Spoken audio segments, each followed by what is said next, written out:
Díomh Uisle, and you're very welcome to Ireland's Future this evening.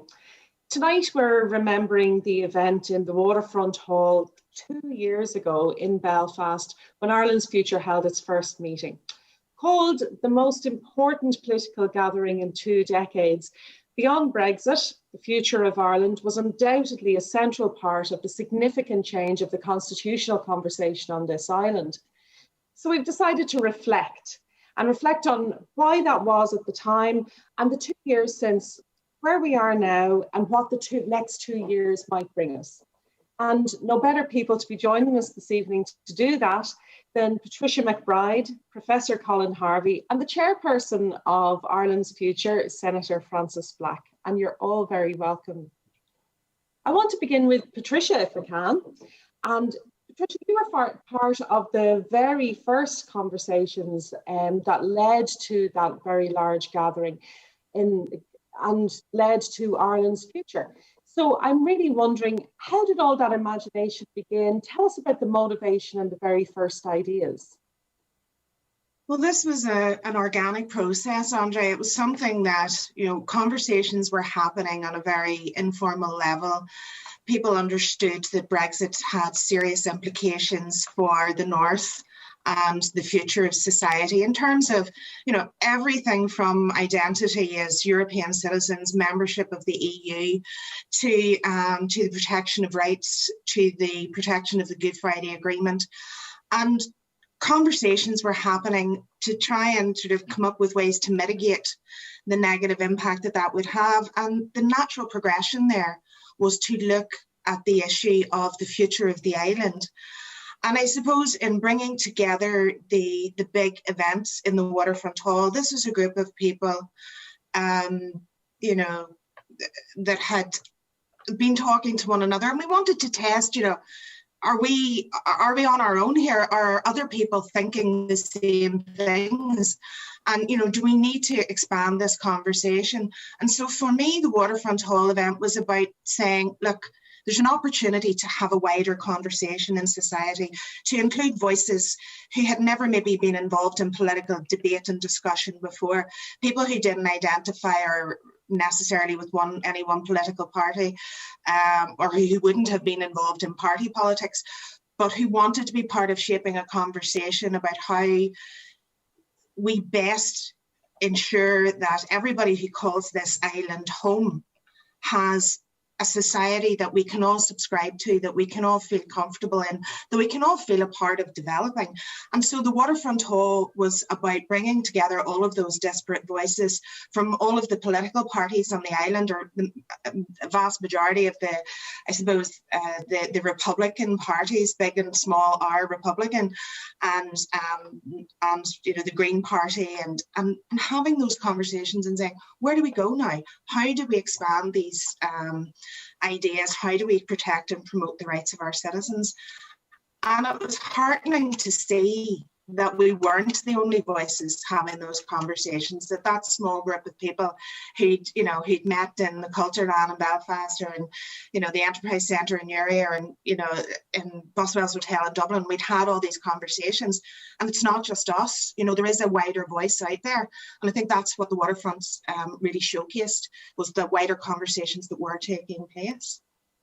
And it was absolutely huge. 2,000 people turning up on a very early Saturday morning to listen to quite expansive politics. It was something that hadn't been done in so long. And, as you say, very, very heartening to see that people were open to and responsive to such a conversation. Colin, you were part of the organisation of the event. Had you any idea how big it was going to be, or more importantly, how significant it was going to be? I think the short answer to that, Andre, is no. You have a personal insight into that. I remember walking down that morning, and if people remember, we were all taken off to a room in the waterfront. So many of the participants had no idea how many people were actually in the hall. So it was only when we actually walked into the hall that we had any real insight into how many people were there. And I think it just, we struck a mood, if you like, at the time. If you think about it in the context of Brexit, but also the sense as well, a frustration that people had around the implementation of the Good Friday Agreement. That many of the promises of that agreement remained unfulfilled. So I think it was something that it just really tapped into a feeling that was out there, an event that really needed to happen. But at a personal level, the atmosphere that day was, unforgettable. It's a day I will never forget, and I think since then, what's really been interesting is a number of people who've quietly walked up to me at a time when we weren't all social distancing to say how important it was to them personally as well, and really to quietly encourage us all to keep going and keep doing the work that we're doing. So really remarkable day, and I was really privileged to be involved in it. And Francis, you were a big part of the Ireland's Future journey, I suppose. On that day, you're a panellist at the Waterfront and contributing, and now you're the chairperson of Ireland's Future. Did you know on that day you walk in, see this massive crowd and this really, as Colin says, this response to it? Did you know that you are now on a trajectory? It was really interesting, Andre. I mean, for me, it has been an incredible journey. I in Leinster House had been on two committees. One of them was the cross-party committee on Brexit, and I'm on the cross-party committee on the implementation of the Good Friday Agreement. And just before the 2019 Waterfront event, we had been up as a group with the Brexit committee, and we had met so many communities and organisations and enterprises, businesses who came in and presented to us about their fears, particularly around Brexit and the anxiety that they felt. And, that day we had meetings all day with people coming in, presenting to us. And then I was really honoured to be asked to speak at the Waterfront event, but I'll never forget it as long as I live, Andre, because when that room that day was so, the energy in that room that day was there was a sense of excitement, but there was also a sense of, there was an energy around anxiety and worry. I mean, over 2,000 people in that room, really hungry to hear what's going to happen to us around Brexit. Yeah. And I think that was the energy that I really picked up that day. But for me, it was like the event was, what was brilliant about it was that the event was addressed by a range of speakers representing a cross section of society from across Ireland. I mean, we had political leaders from all parties, which I felt was very refreshing, actually, to see so many political leaders there speaking about this, and obviously picking up on that anxiety that people were feeling. And I thought that was what was really powerful. So after that, I mean, I was asked then, by the organisers of that event, which was Patricia and Niall and so many others, to speak at the Newry event and then to speak at the Dublin event. But I really wanted to be involved. So I had set up a separate meeting with the organisers to say, listen, how are we going to do this? How are we going to go forward with this? And I think out of that grew Ireland's Future. And then they asked me to become chair, and I was truly honoured. I'm not sure I'm a great chair, but I really am honoured to be the chair of this organisation that represents civic society, really. And we're just a group of citizens who come together and want to push forward on open and honest discussion on what a new Ireland would look like, and what, looking at how we get that, and to try and I suppose disperse those fears that people have. People are still very fearful of the impact of Brexit, and we have to recognise that. I think that's absolutely lovely, and it's really good to reflect on what happened that day. So let's take 2 minutes to do exactly that. Today is a historic occasion. We are stunned at the crowd which has attended. We had 1,680 pre-registrations, media requests and political attendees, but we've also had an immense walk-up, so we are expecting to be at full capacity. It's the commencement of a conversation it's the commencement of the wider debate which needs to take place. We have been dragged out of the European Union as a result of an abuse of democracy. This jurisdiction voted to remain. That democratic mandate, clear democratic mandate, has been abused, ignored, and everything has been traduced as a result of that. We have to then reflect, stand back, speak to each other and understand how this is going to impact upon us going forward. We've endured the aberration of a rights-based society under the DUP's approach to power sharing. We do not have rights that should persist in relation to access to justice, language rights, and also rights in respect of marriage equality rights, which are properly enjoyed in every other jurisdiction on these islands except in this micro-jurisdiction. So we need to discuss what next. Brexit has changed everything, and we need to now look towards a new constitutional arrangement on this island, and that's what today's about. That's why we have invited the esteemed speakers, which we have: constitutional law experts, healthcare professionals, economists, political analysts, and within all that we hope to spark an ideal and a movement within people's hearts and minds.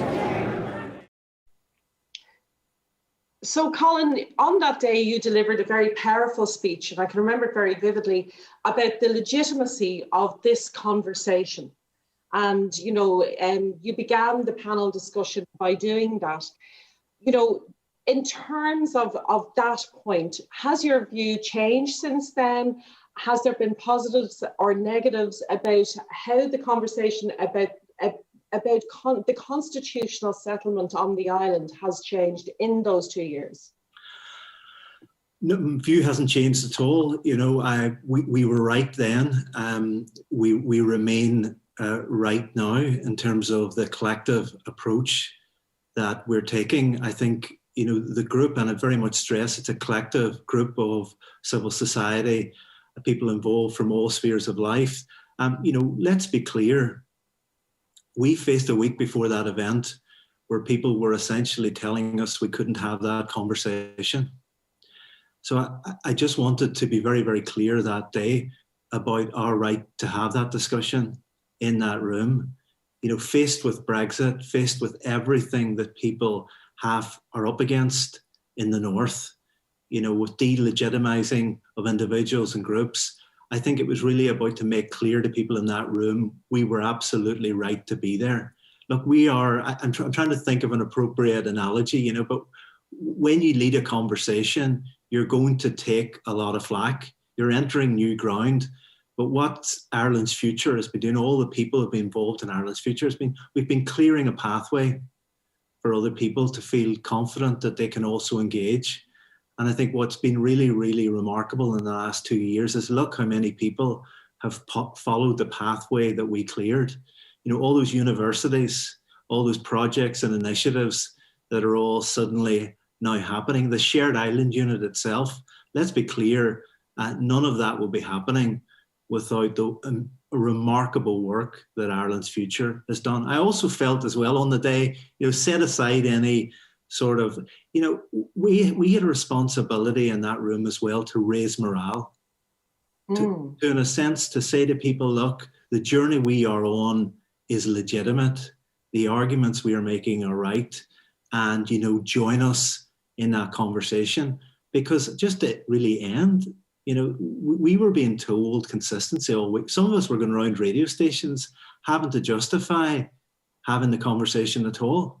So it was really about telling people we were delighted they were in the room with us, that we're on a journey that, as anybody knows in the past here, it's a difficult journey to be on. The conversation we are having has been delegitimized for decades. And we were saying to people in that room, and since, it's okay. It's okay to talk about this stuff and join us. Yeah. That's a really interesting point that you raised, Colin, because I think for me, what was most important or to shone through on that day was the confidence people had in their own convictions. Finally they felt that they were able to articulate their views and their aspirations. And that it was something that was quite freeing for many people who would never have had any sort of political involvement in their life. And that's about one of the best legacies that we've brought forward in the last 2 years for me, is that growing in confidence and the growing ability of a wider society to articulate their wishes and desires and to set forth their fears and the strategies that we want to put in place in order to mitigate, those fears and those, potential pitfalls that we're facing into. And Patricia, Brexit has happened, right? That was in the climate where a no-deal Brexit was very, very likely at that stage, and we've had 2 years of the traumatic viewing of the Brexit debate. But now it's happened. How do you feel about the momentum today compared to 2 years ago, now that Brexit is done? Well, Brexit isn't done. We're in a 3-month transition period right now, which is proving to be very, very difficult for a lot of businesses and industry in terms of the trading relationship.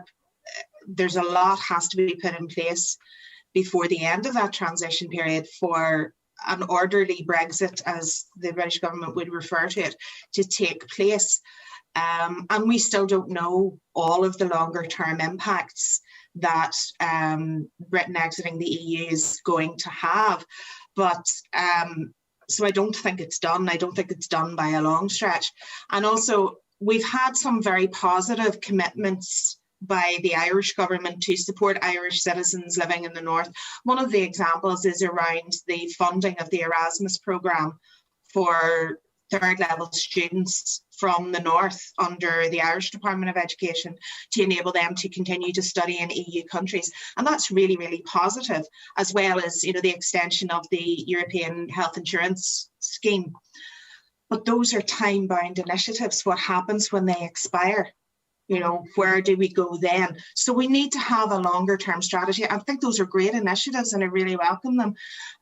But we need a longer term strategy around the protection and promotion of rights, around access to the services and opportunities that we have as Irish and EU citizens. So it's great that those short term mitigations are there, but the longer term planning is what needs to be happening in this year and in the next year. I don't think that I don't think that we're anywhere near close to knowing just how severely Brexit will impact in terms of our day-to-day lives. And I think we're going to have to work through this for the next couple of years. Yeah, that's interesting. Francis, if you're going to look over the past 2 years and not just the kind of personal journey you're on, but what do you think the lessons have been in terms of the conversation that was had that day to where we are now? Has the conversation expanded? Has it changed much? I think so. I think definitely. And I think, as Colin said, I think since then, Ireland's future has played a role in that. We're working hard all of the time, trying to knock on doors, opening up conversations, and it's actually happening for us. Ireland's future is established to advocate for and promote debate and discussion about Ireland and Ireland's future and a new Ireland. And we're looking obviously at the possibility and viability of new constitutional arrangements on the island. And I believe that we're getting there, we're working on it. We've had many conversations with many political parties. People are coming to us wanting to know, what can we do? These conversations are happening in people's homes, sitting around the kitchen table, at dinner time, in communities. And the reason for that is because Brexit has dramatically changed the social and political dynamic on this island. And we all know majority in the North voted to remain with the EU. So that conversation is constantly happening. And I believe that Ireland's future has played a role in that, and I hope to continue to do that. I think it's very important that Ireland's future will continue to do that.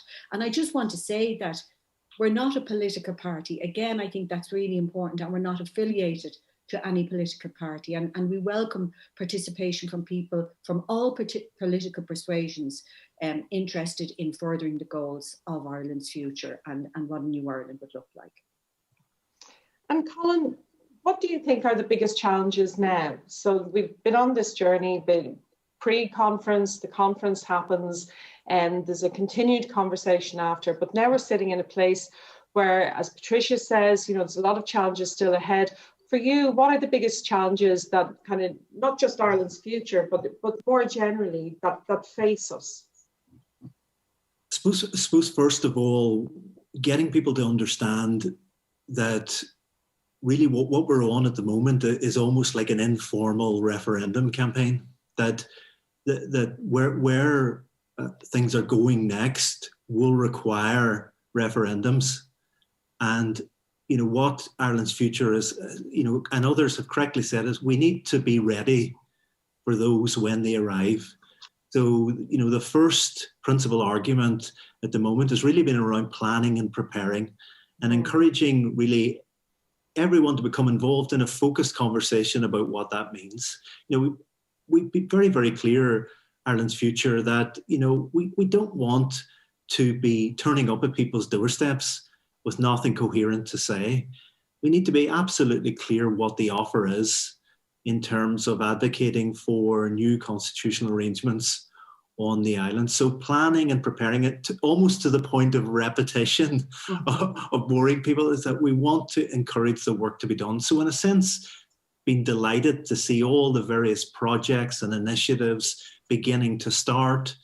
We're beginning to see really a mushrooming of those discussions and conversations. So I think that's ultimately where we're starting. I think also it's helpful to see what looks like the beginnings of a time frame emerging. It's very, very noticeable that people are talking about the decade ahead as the sort of framework for the discussion.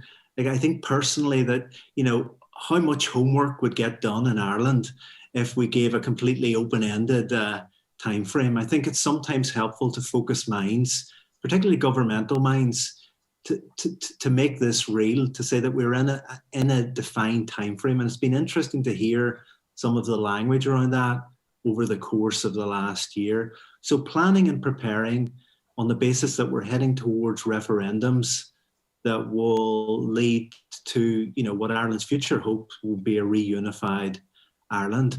But I think ultimately we've got work to do in what the details of that case would be. So if I had to say one thing, it's just mapping out now the more focused conversations. And in many ways, they might be more difficult conversations as well when we get into the detail about what this all looks like in practical terms.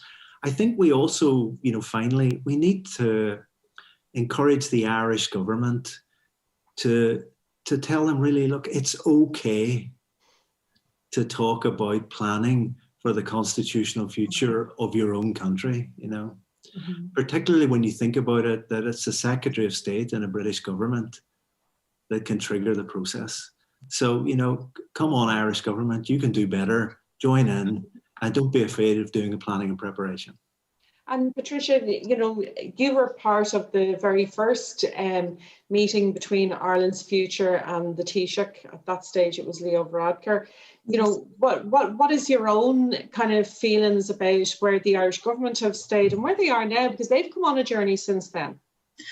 Well, I think that the Irish government has definitely been on a journey in terms of how it has viewed Ireland's future as an initiative, and in terms of the developments that we have seen, and Colin's referred to that in respect of the Shared Island Unit. And I think that there's really positive work being done there in terms of advancing all-island cooperation across a number of areas and infrastructure projects and research. And I think that that's the positive foundation for more. It's a baby step in the right direction. But what we have asked for, and what we've consistently asked of the government, is to constitute a citizens' assembly that will examine the issues around the constitutional question. And I said this before, and I'll say it again: Ireland should not be afraid of going into our second republic when you consider that France is on its fifth. You know, we have a new opportunity to build something great here, and a citizens' assembly is not something that the government should be afraid of. It may take courage to establish because you can't define the outcome of it. But on the other hand, the government isn't bound by the outcome of it. And if you look at the past and most recent history, there was the Citizens' Assembly that sat from 2016 until 2018, which brought forth the recommendation that a referendum be held to repeal the 8th Amendment to the Constitution. There were a number of other recommendations that came out of that Citizens' Assembly that weren't advanced because politically there wasn't, I suppose, the political will or the impetus to take those forward. If you look at things like, the fixed term parliaments and things like that had come out of that same Citizens' Assembly that are not being brought forward. So the government really has nothing to fear. But we have everything to gain because we have the opportunity to bring together citizens from all parts of this island and from all shades of political opinion, from all diverse backgrounds and ethnicities and political outlooks and ages and geography. It's something that we can do that will give us an opportunity to move away from the binary question of yes or no, because that's not what a Citizens' Assembly is about. It's not about a binary question of would you vote for Irish reunification or would you vote to maintain the union with Britain? It's about saying what are the questions that we need to ask. It's about giving us an opportunity to develop questions for those referendums that are not binary, that are saying perhaps, if we have if there were a vote, would you vote for Irish reunification if there was a new constitution? Should there be an Irish constitution? Should there be some method of bringing in the Stormont, the assembly into? So it's not a binary question. A Citizens' Assembly gives us the opportunity to test the waters on an awful lot of those unanswered questions. It gives us the opportunity to say, well, look, is it really possible to, if you were in a scenario where you had referendums and you were looking at harmonisation of the healthcare services on the island, how much can Sláinte Care, the model that we know is going to be rolled out, how much can Sláinte Care underpin what people have been used to in terms of the National Health Service? Can we look at parallels there? How do we look at our education system? How do we make that system compatible? How do we look at infrastructure and transport and the civil service? It's about naming all of the issues and trying to put forth a plan for addressing how you would harmonise not only the things that we do, but the people that do those things. And a huge part of what a Citizens' Assembly would do for me would be about the promotion and protection of rights and identity. Because if we were in a situation where we were facing into a unity referendum, you have to ensure that everyone who's voting in that referendum feels that their rights would be protected in a new Ireland. And that doesn't matter if they're Ulster British identity or if they're Nigerian Irish, or if there's somebody who arrived here 2 months ago or in the 1600s during the plantation of Ulster. It doesn't matter. This is our home, and a referendum and a Citizens' Assembly is about making that the best place that it can be for everybody that calls this place home. And Colin, 2 years' time, what do you think, where do you think we're going to be in 2 years' time? Because Patricia's outlined something that, that could certainly fit in within the 2 years, but, there's other dynamics happening at the same time. Just want to also just echo exactly what Patricia has just said. I think one of the things about this discussion is, we want the new Ireland to be better in all sorts of ways for everyone on this island. And I think Patricia's absolutely right. Human rights, equality, these values have to be at the heart of the discussion. You know, we want a shared island that's going to be better. And I think that's the starting point for much of the discussion. I think in 2 years' time, look, Andre, not a week goes by without somebody new joining the discussion. We're seeing more people tentatively come into the conversation this week, for example. So in 2 years' time, my sense is things will be much more focused. I think we'll have a clearer idea about what we'll be telling people when we turn up in the doorsteps around, because what's remarkable is the number of initiatives that are doing the sort of, so maybe the Irish government's a bit nervous about doing this work, but all the preparatory work that's ongoing now that's going to answer some of the questions we're addressing here this evening. You know, I think that in 2 years' time, we'll have a much clearer sense on all sides of the argument. I think unionism will begin to up its game. You know, I think unionism is beginning to realize it needs to have something coherent to say that goes beyond the status quo. And I think within republicanism and nationalism and the United Ireland argument, I think it will be much clearer what the proposals are. Look, my own personal view is we are on a pathway now towards these referendums. You know, I've put out tentative ideas around dates. And so in 2 years' time, I think we'll have much more detail. I think a lot of the preparatory work will be done probably by universities, by civil society actors, by other research projects. It's intriguing to see that funding is around, for example, to support work like that now. I don't think that's happening by accident. I think people know where things are going. So in 2 years' time, I think we'll have a lot more detail and we'll be a lot in better shape, really, for heading into those referendums, which I think are coming. And that can only be healthy for everybody. Francis, just lastly, and some final thoughts, you know, how do people get involved in this conversation? So, you know, there's probably a section of people who are very engaged and involved, but a lot of people who would have come along to the Waterfront or to Newry or to different conferences probably are seeking ways to have these conversations and to be involved. So what would you suggest for them? Well, I would suggest that they could get in contact with Ireland's Future. We have a website that is a very informative website, and just connect in with us that way. Email us, let us know, you know, and don't hesitate to have conversations within your own families, within your own communities. Try and, you know, let go of the anxiety, because for years and years, people have been scared of these conversations, and now it's time for change, you know. And my hope, like for 2 years' time, around where we would like to be in 2 years' time, is around the planning and preparing, and that it would be well advanced before we have our next major conference, which we hope to have in a couple of years' time.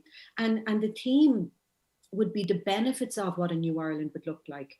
You know, for example, economic reports outlining the benefits of a unified economy and the proposals for financing the constitutional change. Report of health professionals on the benefit of an island-wide universal healthcare system and how this would be paid for. These are the things that I'd love to see. You know, education and how the best of both education systems could be combined to give a state-of-the-art system that would make the whole island more attractive to foreign investment, for example. You know, and of course, human rights, which is, for me, one of the main aspects of it all, and how the human rights of all people on the island would be protected. So that's what I'd love to see in 2 years' time. And that's what Ireland's Future is aiming for. So I would encourage people to contact us. Please don't hesitate, you know, to get onto our website, have a look and see what we do. Again, we're not affiliated, and I stress this to any political party, just a group of citizens saying it's okay to have a conversation about what a new Ireland would look like. Thank you. And thank you all for, I think, what was a very rich and complex discussion on something that many people try to reduce and people try to simplify. And, you know, as Francis says, it's very safe and important conversation for many people to be engaged in. As Colin says, it is important that every community is engaged in this conversation, and hopefully we'll see more of that. And as Patricia says, you know, everyone can get on board to, in a safe way, to make this something that there's a clear question ahead of us. So on that, I want to thank all of you, the panel, for giving us this conversation and this opportunity to reflect. And I want to thank you for tuning in, and I hope that you found it as beneficial.